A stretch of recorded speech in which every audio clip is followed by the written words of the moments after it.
Hii kozi ni mwendelezo wa kozi ambazo zimeshafanyika tangu mwaka 2008 hapa Tanzania, tukishirikiana na Weill Cornell University iliyoko New York.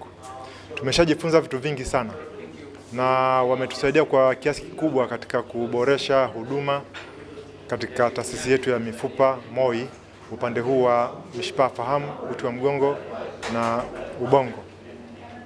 Kozi ya mwaka huu ni kozi ya 12 na ni kozi ya aina yake tofauti na kozi zingine zote, kwa sababu hii kozi inakwenda kujadili jambo moja tu: matatizo sugu ya mgongo yanayowapata Watanzania wengi. Nafikiri Watanzania wengi wamezoea kusema mgongo unauma kuanzia Januari mpaka Disemba, mgongo unauma tu.